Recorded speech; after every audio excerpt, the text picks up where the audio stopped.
Salut les poulets, ici Jérémy. Donc aujourd'hui je vous présente Henri. Voilà, Henri est un étudiant étranger francophone qui vit à Istanbul depuis 1 an et demi. Et donc comme vous avez été nombreux à me demander d'interviewer des étudiants, Henri m'a envoyé un message sur Instagram et il m'a dit voilà Jérémy, si tu veux faire une vidéo, je suis disponible, on peut faire une vidéo quand tu veux, je peux répondre à tes questions. Donc merci beaucoup Henri pour ta disponibilité et pour apparaître dans cette vidéo.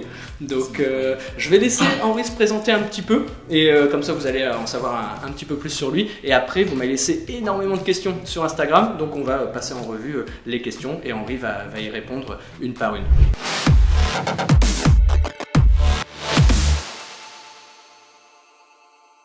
C'est à toi, c'est ton moment. Salut les poulets. Super. Merci beaucoup Jérémy pour l'occasion que tu m'offres. Moi c'est Henri, étudiant gabonais résident en Turquie, plus précisément à Istanbul. Ça fait depuis un peu plus de 1 an et demi que je suis ici. Voilà, je suis arrivé fin 2020. Il faut savoir, on est en juillet 2022 au moment où on tourne la vidéo. Henri est arrivé en plein Covid, quand c'était le Covid. Et donc il était un petit peu isolé au début, il faisait des cours à distance sur Zoom. Donc son intégration a été un petit peu délicate au début parce que quand on visite une nouvelle ville, quand on s'expatrie dans une nouvelle ville, on a envie de bouger, etc. Donc l'intégration n'a pas été la plus évidente pour toi. Donc on va prendre les questions une par une. Combien coûte la vie d'un expat étudiant en Turquie? La vie généralement en Turquie est comparable par exemple au Gabon ou la vie en France, c'est beaucoup plus moins cher. En général, avec 300 €, ça peut être un bon budget pour son mois, c'est-à-dire le logement, la nourriture et les petits loisirs. Si la personne est en colocation, je pense que 300 € pour le budget, c'est suffisant pour lui. Je viens de voir sur mon convertisseur, donc 300 €, ça fait à peu près 5200 livres turcs. Voilà, c'est pour faire la conversion. Et par rapport, sans indiscrétion, ton loyer est de combien en colocation? Tu payes combien par mois? En colocation, je paye 1500 liras par mois. Okay. Avec les charges. Avec les charges comprises. Après, au niveau de la nourriture, tu dépenses à peu près combien? Lorsque je venais d'arriver, par mois, je dépensais 300 TL.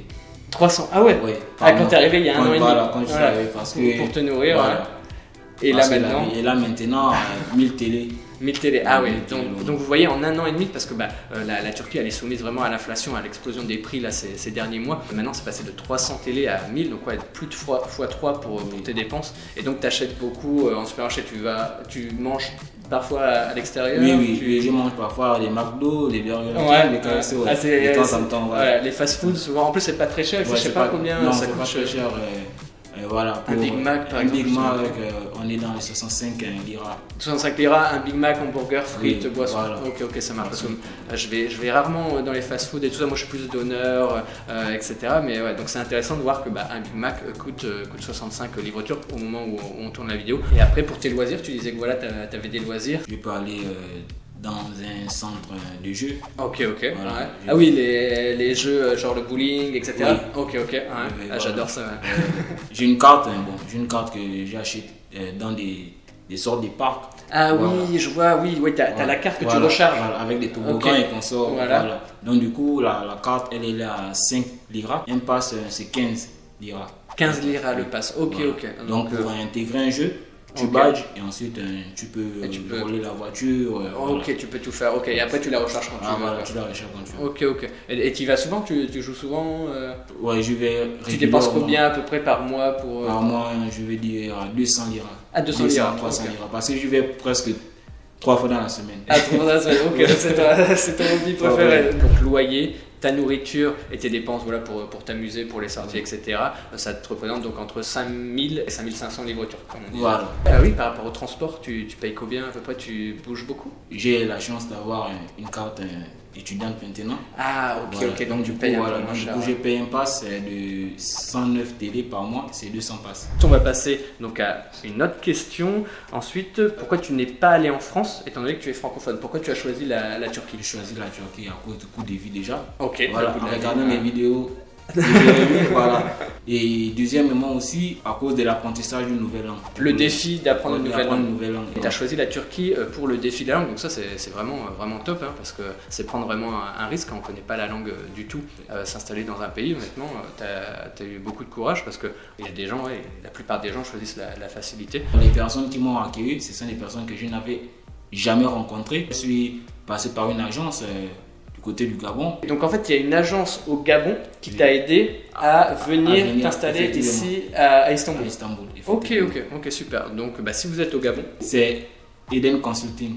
Vous Ok. pouvez vous rapprocher. Ok, dans ces cas-là, je vais le noter en dessous, je vais le mettre dans la description le lien, comme ça pour les personnes qui viennent du Gabon et qui veulent faire vivre la même expérience que Henri, vous pourrez tout simplement contacter cette agence et ça vous facilitera les démarches. Donc on va passer à la prochaine question. Quand tu travaillais et voir t'installer définitivement en Turquie après tes études. Oui, je comptais m'installer ici parce que premièrement, il faut dire d'abord que la Turquie c'est un pays d'opportunités. C'est-à-dire dans les affaires, voilà. C'est un pays du commerce, c'est un pays des affaires. Et tu as déjà une idée un petit peu du projet professionnel que tu aimerais bien faire? Oui, je voulais faire aussi dans le tourisme médical. J'ai déjà reçu beaucoup de personnes ici qui viennent pour des soins, que ce soit pour des greffes de cheveux, pour des problèmes d'enfants, pour des problèmes dentaires. Voilà. Parce que la Turquie, c'est un pays au niveau médecine qui est au top. Je voulais faire faire aussi dans le commerce des vêtements. Super comme projet. Et pour tout ce qui est je sais pas, tourisme médical, on aura l'occasion d'en rediscuter. Ça va. Ensuite, par rapport à l'inflation, comment vit-il cette inflation inédite en Turquie? J'avoue que ça m'a surpris et je suis tombé là-dedans. Il y a 1 an et demi, lorsque je venais d'arriver, c'était beaucoup plus moins cher. 3 fois moins cher. Ouais. Aujourd'hui, c'est vrai, les prix du loyer ont augmenté, oui. Comment tu as vécu cette augmentation des prix? Comment tu as fait pour... parce que toi, à la base, tu étais venu, tu avais une idée, et après, ça a changé. Il faut d'abord retenir quelque chose, c'est que je suis un ressortissant étranger. Donc, mon argent, il vient de l'étranger. Et donc, je reçois l'argent en devises étrangères. Donc, du coup, c'est la livre turque qui sombre et non les devises étrangères. Personnellement, ça n'a pas un grand impact sur moi. Ça a plus d'impact pour les citoyens turcs parce qu'eux travaillent la livre turque et ils gagnent. Voilà. Ensuite, on va passer à la question suivante. Que trouves-tu de vraiment différent par rapport donc au pays où tu vivais avant, donc par rapport au pays où tu étudiais avant, c'était la question. Donc voilà, pour toi, c'est quoi les différences entre le Gabon et la Turquie? Les différences, elles sont nombreuses. Premièrement, au niveau du coût de vie déjà. Voilà, premièrement, parce que vous savez, je ne sais pas si vous connaissez très bien le Gabon, mais Libreville a été un temps la 4e ville la plus chère au monde, 4e ville pour un petit pays comme le Gabon. Donc vous imaginez un peu. Premièrement, le coût de vie, le niveau de scolarité aussi, il faut le dire. Voilà. Et par exemple, c'est quoi qui t'a le plus marqué quand tu es venu ici par rapport au Gabon? Un truc vraiment qui t'a marqué? C'est la bouffe. Ouais. Parce qu'il y a un peu des restaurants de partout. Ah ouais, c'est pas comme chez nous. Voilà. En Afrique, il y a des restaurants à tout bout de champ, à tout point de rue. Et voilà, on peut pas mourir de faim ici. Effectivement, ça m'a déjà marqué. Et plus la sympathie des Turcs. Voilà. Quand j'étais en Afrique, j'ai écouté certains préjugés sur le racisme et consorts. Voilà. Mais personnellement... donc t'entendais, en fait il y a des gens au Gabon qui disaient que les Turcs étaient plutôt racistes. Voilà, racistes, que non, c'est un pays fermé, voilà. Que la Turquie c'est un peu comme la Russie, voilà, donc du coup j'avais... Des mauvais préjugés, Lorsque je suis arrivé sur place, je découvrais que c'était complètement le contraire, c'est un pays... J'adore, sincèrement. Donc vous voyez, il n'y a pas de racisme ici en Turquie. Il n'y a pas de racisme. Après, j'ai dit c'est mon expérience personnelle. La question était, est-ce que ton diplôme, si tu obtiens ton diplôme, on touche du bois, est-ce qu'il sera reconnu au Gabon ou en Europe par exemple? Oui, il faut comprendre qu'en général, les universités turques sont inscrites dans le programme Erasmus. Ah, ok. Voilà. Donc, ce qui veut dire que ce sont des diplômes reconnus internationalement, voilà. Ensuite, est-ce que ça a été facile de t'intégrer socialement avec les Turcs et avec les autres étudiants? Étant donné que en plus toi tu étais en période de pandémie, comment ça s'est passé ton intégration quand tu es arrivé ici? Lorsque je suis arrivé, j'étais en turc on appelle yurt. Yurt, ce sont des logements étudiants pour me permettre d'être en contact avec les Turcs et d'autres nationalités pour me permettre de m'améliorer aussi dans la langue. Voilà. Je me suis intégré très vite, je me suis adapté très vite, que ce soit au niveau de la langue, que ce soit au niveau de la manière de faire, voilà, parce que j'essaie de faire comme eux. Aujourd'hui, je me sens beaucoup plus turcophone que francophone, parce que voilà, je n'écoute maintenant que de la musique turque, Je ne suis que des films turcs, des séries. Les séries, turques, voilà. Je sais que vous êtes nombreux à me parler de ça aussi dans les commentaires. C'était quoi ta dernière série turque ou qu'est-ce que tu regardes en ce moment? Bon, le titre c'est Zafer, je crois bien. Et au niveau de la musique, voilà, moi je suis plus un adepte de la musique classique. J'écoute en général des artistes comme Ibrahim Tatlıses, Ahmed Kaya, Ebru Gündeş aussi que j'écoute, Ebru Yaşar que j'écoute aussi, voilà. Comme ça, on voit vraiment une autre facette de la Turquie parce que honnêtement, je connaissais Voilà. pas du tout. Arrives-tu à comprendre et à parler la langue turque couramment après 1 an et demi? Couramment, peut-être pas. Je comprends l'essentiel. Voilà, Ok. s'il faut donner des pourcentages sur 100%, je comprends 70%, 80% Ok, de ok. ce qu'il me dit. Ouais. Et voilà, de ce Et toi, pour voilà, et moi répondre, pour répondre, je peux répondre à 60-70%. pour les bourses, comment ça se passe en tant qu'étudiant? Est-ce que tu as des informations Il y a beaucoup de fondations, des organisations qui offrent des bourses, peut-être pas à 100%, mais à 50-70%. Voilà. Un privé, la scolarité, c'est $2 000 ou $20 000. Vous pouvez payer $4 000 ou $3 000. Ok. C'est-à-dire, oui. voilà. Donc en fait, ils te financent, donc c'est ces 20 000, ils te financent Voilà, quasiment les 70, 3 quarts. voilà, effectivement. La fondation ISA, Mhm. qui est la plus grande agence, la plus grande fondation qui s'occupe des étudiants étrangers en Turquie. Ok. Voilà, du coup, c'est une très bonne, Une très bonne fondation. Une très bonne fondation.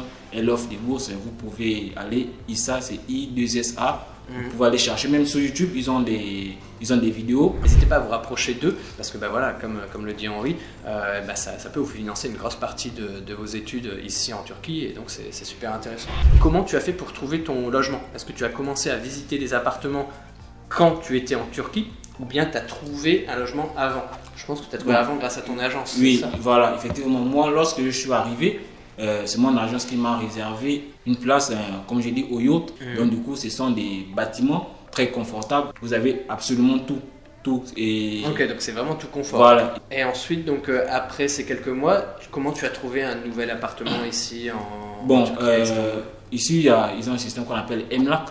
Mhm. Voilà, c'est eux qui se chargent, voilà. Ouais, de agence trouver, voilà. immobilière. Voilà, c'est eux qui se chargent de trouver des logements aux gens. En fait, tu es vraiment passé par l'agence immobilière, elle t'a Voilà. donné Effectivement. une liste d'appartements qui te convenaient Voilà. par rapport à tes besoins. Effectivement. Et donc, c'est toi qui as demandé pour avoir une colocation ou c'est... Non, bon, je voulais prendre une maison, j'ai pris une maison et ensuite faire louer. Ah d'accord, et voilà, louer une voilà. chambre. Donc là, tu as loué vraiment un appartement qui avait 2 chambres. Oui. Donc toi, tu payes le loyer complet, le bail est à ton nom, Voilà. mais tu as un colocataire, Voilà, tu effectivement. lui loues la chambre. Ok, ça marche. Ah, donc comment tu as pu obtenir une admission, en fait, un visa, je pense, pour venir en Turquie? Bon, lorsque je postulais par l'agence, ils m'ont envoyé une lettre d'admission. Ouais. Voilà, et c'est avec cette lettre d'admission que j'ai fait la demande de visa à l'ambassade de Turquie dans mon pays. D'accord. Voilà, donc du coup. C'est vraiment par l'intérieur de l'agence. Voilà, donc Voilà. du coup, lorsque j'ai déposé, et dans les 4-5 jours, l'ambassade m'a appelé et m'a octroyé un visa étudiant. Et ensuite, tu as fait une demande d'ICAMET, c'est Voilà, ça? du Camet Voilà. ici sur place. Pour 1 an. Et là, étant donné que tu arrives à la fin, là, tu as renouvelé Oui, ton, j'ai renouvelé mon Camet. ton ICAMET. Donc tu as renouvelé pour 1 an encore supplémentaire. Bon, j'ai renouvelé, ils m'ont donné, comme vous savez, en ce moment il y a un problème. Par exemple, ils ont fermé pour. Ah oui, renouveler là le c'est nombre de- assez récent. Ouais. Voilà. Ils ont restreint Voilà. vraiment Et les. même pour ceux qui veulent venir admissions. avec des visas touristes et faire des écamets, je ne vous conseille pas parce que c'est fermé. Vos écamets ne vont pas sortir. Moi, en tant qu'étudiant, j'ai refait. Ils m'ont donné 3 mois. Il faut encore que je fasse encore une autre demande. autre encore, demande. voilà. Donc, du coup, c'est maintenant beaucoup plus compliqué. C'est tout récent. Hein. Là, c'est vraiment au moment où on parle, on est en juillet 2022. Oui. Et je pense que c'est vraiment là, récemment. Maintenant, pour les visas touristes, avant, avoir 1 an, donc le fameux ICAMET pour raison touristique, on avait quasiment 1 an assez facilement. Oui. Là, maintenant, pour la première demande, là, d'après ce que j'ai entendu, ça va être limité à 6 6 mois. mois, Voilà, effectivement, ça c'est va 6 être mois. limité à 6 mois et ça va être un petit peu moins évident de l'avoir. Oui. Après, par contre, quand on a déjà fait une demande et qu'on renouvelle, là, ça reste quand même plus facile. Donc renseignez-vous, mais là c'est tout récent, on n'a pas les infos, mais au moins vous avez une petite piste, renseignez-vous bien. Les informations d'il y a 1 an ou 2 ne sont plus effectives là cette année en 2022. Tu sais s'il y a un âge pour être étudiant, est-ce qu'il y a un âge maximum pour être étudiant? Bon, c'est tout récent, je crois, c'est tout récent. Il y a maintenant, il y a à peine un mois, ils ont changé les règles pour obtenir un visa étudiant maintenant. Lorsque tu es dans ton pays, c'est minimum 24 ans maintenant. Ah, minimum ou maximum? Maximum, pardon. Maximum 24 ans. Après, tu peux plus demander de. Entre 23 et 24. Ok. Voilà. Après ça, tu peux toujours venir étudier, mais tu seras obligé de prendre un visa touriste et avec ce visa, venir faire maintenant une résidence ici avec. Voilà, tu devras te débrouiller. En fait, tu pourras pas venir avec le visa étudiant. Tu fais le visa touriste et après tu essayes de faire tes études. C'est un peu différent, c'est un peu plus compliqué. Donc, mais c'est tout récent. C'est tout récent. Donc normalement, voilà, visa étudiant. Selon Henri, là récemment, il y aurait un âge maximum de 24 ans. Donc voilà, c'est bon à savoir aussi.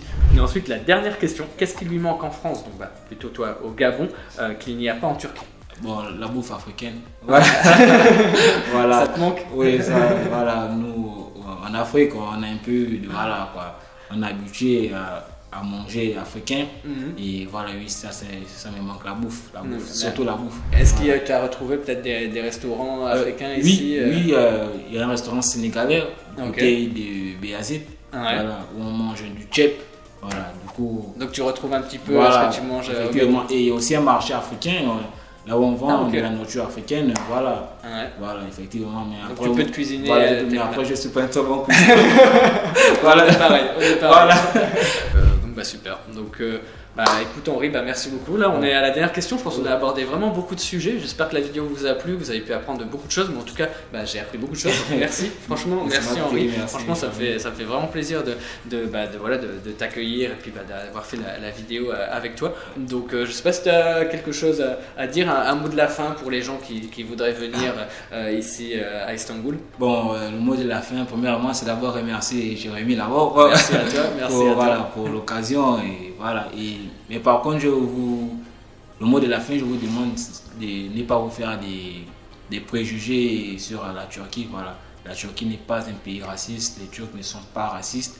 Et pour toute personne qui craint au niveau de la langue, je vous assure qu'il suffit juste de mettre un peu d'effort, vous allez vous en sortir au niveau de la langue et vous allez apprendre le plus vite et le plus facilement possible, bien pour vous. Mais surtout, likez les vidéos et abonnez-vous à la de Jérémy. C'est parfait, j'ai même pas besoin de le dire. Donc voilà, n'hésitez pas, le pouce bleu en l'air, à vous abonner, comme Henri vient de le dire, activez la petite cloche pour recevoir toutes les notifications quand je publierai de nouvelles vidéos. J'ai également mon compte Instagram qui s'affiche à l'écran, voilà, pour voir un petit peu mes stories, mon quotidien ici en Turquie. Et j'ai également un compte TikTok, voilà, je sais pas, c'est assez récent, je sais pas si vous êtes au courant, donc je publie du contenu un petit peu différent que ce que vous pouvez trouver sur YouTube. Donc encore merci à toi Henri d'avoir participé à la vidéo, pour avoir répondu à toutes les questions des abonnés. Je vous affiche l'Instagram de Henri, voilà, il m'a autorisé à le présenter, donc je vous le mettrai juste en bas, comme ça si vous avez des questions et tout ça, vous pouvez le contacter. Merci beaucoup, n'hésitez pas aussi à laisser des commentaires en dessous de la vidéo si vous avez d'autres questions. En tout cas encore merci Henri, donc je vous souhaite une bonne soirée, une bonne journée, un bon week-end. Salut les poulets, la vidéo et tchuss, salut les poulets.